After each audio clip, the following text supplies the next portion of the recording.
Hello students. पहले lecture में मैंने ये बताया था कि क्लास 11th किस प्रकार से इम्पोर्टेंट है हायर एजुकेशन के लिए। अब थोड़ा सब्जेक्ट पे आते हैं। केमिस्ट्री का इंट्रोडक्शन देखते हैं, क्योंकि किसी सब्जेक्ट का इंट्रोडक्शन, इसमें मैं कोई ये नहीं बताऊंगा कि सब्जेक्ट में क्या क्या है।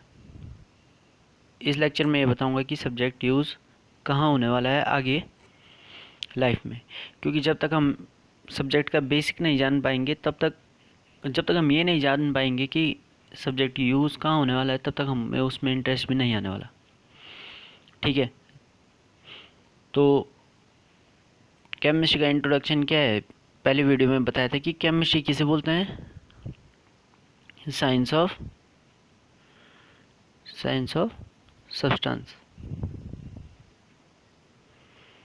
पदार्थ का विज्ञान।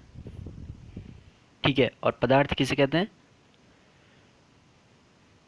जो स्थान घेरता है,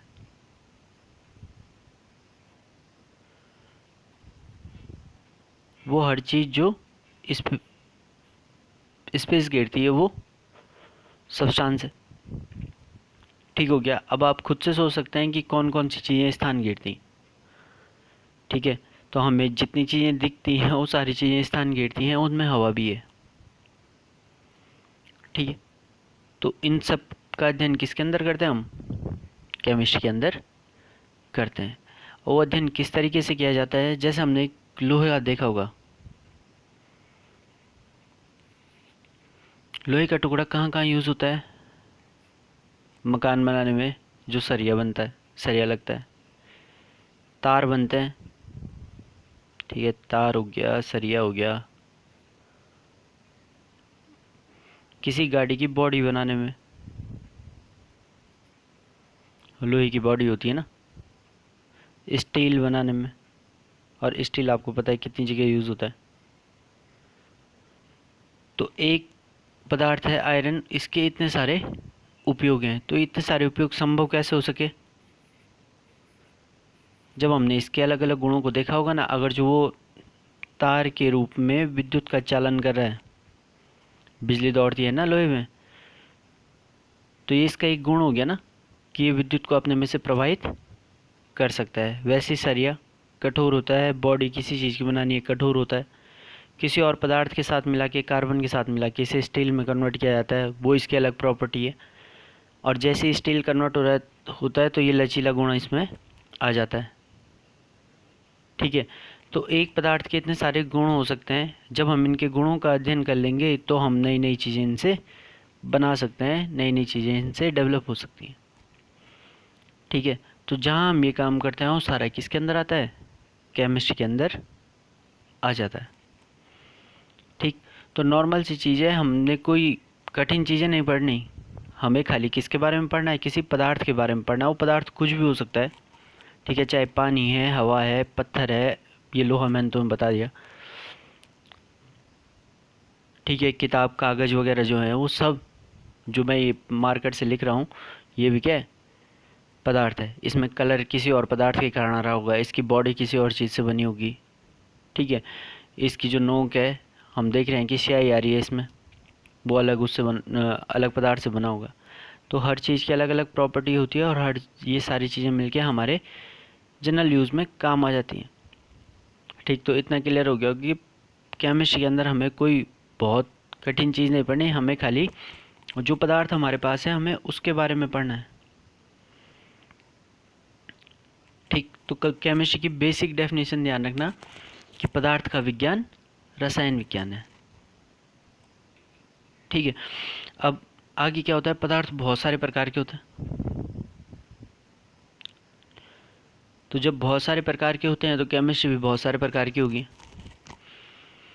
तो ऐसे में केमिस्ट्री को बहुत सारी ब्रांचेस में बांटा गया है। उससे पहले मैं एक बात बता दूं कि जो केमिस्ट्री वर्ड है वो कहाँ से आया है? कीमिया से आया है।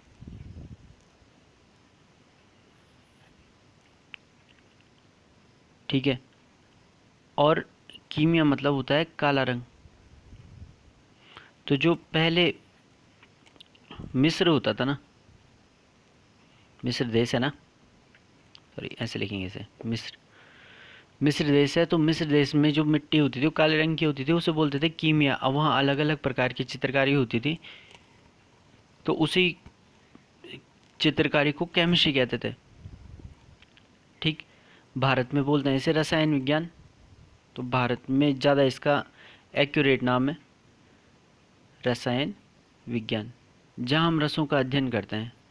क्योंकि ये चीज़ें तो बाद में मिली कि लोहा है, तांबा है, इसके लिए पहले अलग ही विज्ञान होता था, धातु विज्ञान। रसायन विज्ञान के अंदर क्या करते हैं, रसों का अध्ययन करते हैं। रस क्या हुए, जो हमें पेड़ पौधों से रस मिलता है ना, जिन्हें बोला जाता है अर्क। तो जहाँ उन तेलों का यूज़ किस में करते थे, मेडिसिन्स में करते थे, तो उसी को रसायन विज्ञान कहते हैं। मतलब कुल मिला के इसे ऐसे बोल सकते हैं कि मेडिसिनल केमिस्ट के अंदर आ गया। ठीक है, मेडिकल की एक ब्रांच हो गई रसायन विज्ञान। पर आगे चल के क्या हुआ, ये सारी चीज़ें मर्ज होती चली गई और हमारे पास एक प्योर केमिस्ट्री टर्म आया जिसे हम बोल देते हैं कि ये क्या है, पदार्थ का विज्ञान है। अब क्योंकि जैसे मैंने कहा कि पदार्थ बहुत सारे प्रकार के हो सकते हैं, तो केमिस्ट्री भी बहुत सारे प्रकार की हो सकती है। तो केमिस्ट्री की बहुत सारी ब्रांचेज हैं। ठीक है, और प्रत्येक ब्रांच में बहुत सारा स्कोप भी है। पहला है इनऑर्गेनिक केमिस्ट्री।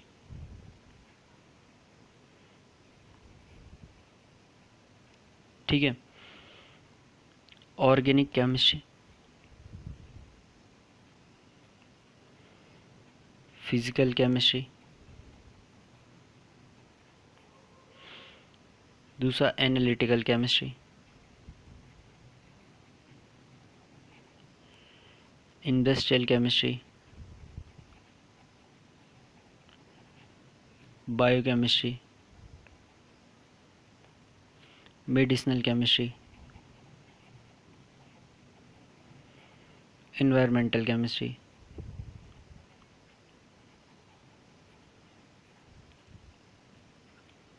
ठीक है, मेटलर्जी,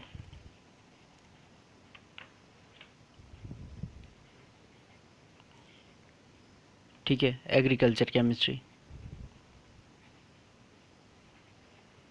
अब देखो क्या होता है कि जहाँ जहाँ पदार्थ होगा वहाँ वहाँ केमिस्ट्री ज़रूर आएगी। और पदार्थ हर जगह होता है तो हर जगह केमिस्ट्री आनी आनी है। इनऑर्गेनिक केमिस्ट्री में हम बात करते हैं निर्जीव वस्तुओं की। जो पदार्थ हमें निर्जीवों से मिलते हैं, बहुत बेसिक सी डेफिनेशन बोल रहा हूँ तो इन्हें अभी नॉर्मल इसी तरीके से ध्यान रखना। निर्जीवों से मिलने वाले पदार्थों का जब हम अध्ययन करते हैं,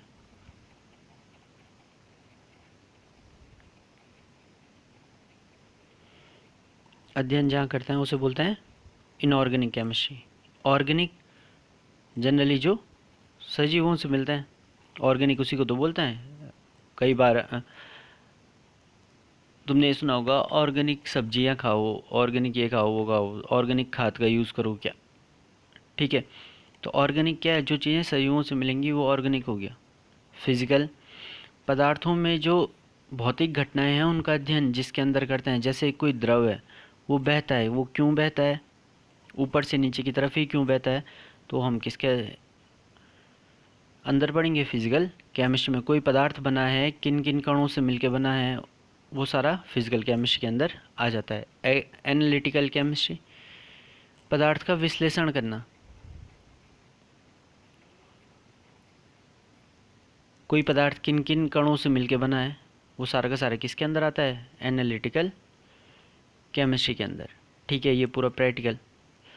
इंडस्ट्रियल केमिस्ट्री, इंडस्ट्रियल केमिस्ट्री में तो बहुत सारी चीज़ें आ जाती हैं कि नए पदार्थ बनाना। ठीक है, और जो पदार्थ हमारे पास हैं, जैसे हम बोलते हैं क्रीम वगैरह, क्रीम, सैंड, पेंट, ठीक है, टेक्सटाइल मतलब कपड़े वगैरह जो बनते हैं। ठीक है, तो ये सारा का सारा किस में आता है, ये मेटलर्जी भी उसी में आ जाता है वैसे, कि नए नए धातुओं को निर्माण करना। और जैसे हम बोल सकते हैं मेडिकल में। ठीक है, तो वो सारा इंडस्ट्रियल केमिस्ट्री में आता है। औद्योगिक रसायन, बायोकेमिस्ट्री, हमारे शरीर के अंदर होने वाली बायोलॉजिकल रिएक्शन। तो बायोलॉजिकल रिएक्शन किसी न किसी पदार्थ के कारण होती होगी ना, उसका अध्ययन जिसमें करते हैं उसे बायोकेमिस्ट्री कह देते हैं। ठीक, अगला आता है मेडिसिनल केमिस्ट्री। तो इसमें हम दवाइयों के बारे में पढ़ते हैं, और दवाइयाँ किससे मिलके बनती हैं? रसायनों से मिलके बनती हैं। इन्वायरमेंटल केमिस्ट्री, प्रकृति पदार्थ से मिलके बनी हुई है।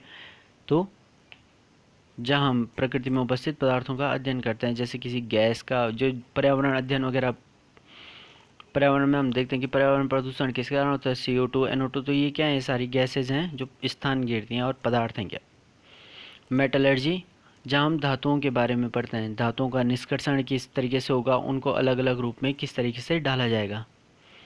और दूसरा एग्रीकल्चर केमिस्ट्री, उद्यानिक। ठीक है, ये कृषि रसायन। कृषि में रसायन का उपयोग किस तरीके से किया जाता है, क्योंकि यहाँ पे तो पदार्थ ही यूज़ होना है ना अंततः। तो हम क्या बोलेंगे? जो कृषि में प्रयोग होता है रसायन, उसे बोलते हैं एग्रीकल्चर केमिस्ट्री। अब इतनी जगह जब ये केमिस्ट्री यूज़ हो रही है तो इसका स्कोप भी जान सकते हैं आप। ये सारे फील्ड केमिस्ट्री के विद्यार्थी के लिए ओपन रहते हैं, और अगर जो हमने ये पढ़ा हुआ है, एक बार ही ढंग से पढ़ा हुआ है, तो हम यहाँ कहीं भी एंट्री कर सकते हैं। मेडिसिनल में कर सकते हैं आप एंट्री, फार्मास्यूटिक्स के क्षेत्र में, जो मैंने पहले वीडियो में बताया था कि मेडिकल की फील्ड में जाना है तो जरूरी नहीं है आपको बायो लेनी, आप केमिस्ट्री से कर सकते हैं, आप आगे बढ़ सकते हैं। Inorganic, organic, physical. ठीक, तो ऑयल इंडस्ट्री में फिजिकल केमिस्ट्री का यूज़ होता है। तो बहुत सारी चीज़ें ऐसे प्राइवेट जॉब्स अवेलेबल हैं केमिस्ट्री को पढ़ने के बाद। ठीक है, तो ये बेसिक था कि हम क्या मान के चलें कि हमें बहुत ज़्यादा कोई हैवी चीज़ें नहीं पढ़नी, हमने खाली क्या पढ़ना है? किसी पदार्थ के बारे में पढ़ना है, और पदार्थ हमारे सामने है तो हम उनको ऑब्ज़र्व कर सकते हैं। जब हम चीज़ों को ऑब्ज़र्व करेंगे तब जाके हमें चीज़ें समझ में आएंगी और सब्जेक्ट आसान लगेगा। ठीक है, तो चीज़ों को ऑब्ज़र्व करना स्टार्ट करना। ठीक है, और जब चीज़ों को ऑब्ज़र्व करना स्टार्ट करोगे तो हमें एग्जाम्पल के लिए दर बदर नहीं भटकना पड़ेगा, हमें चीज़ें आसानी से मिल जाएंगी। ठीक है, तो आज के लेक्चर में इतना काफ़ी है, और आप लोगों का स्वागत है क्लास 11th में। Thank you.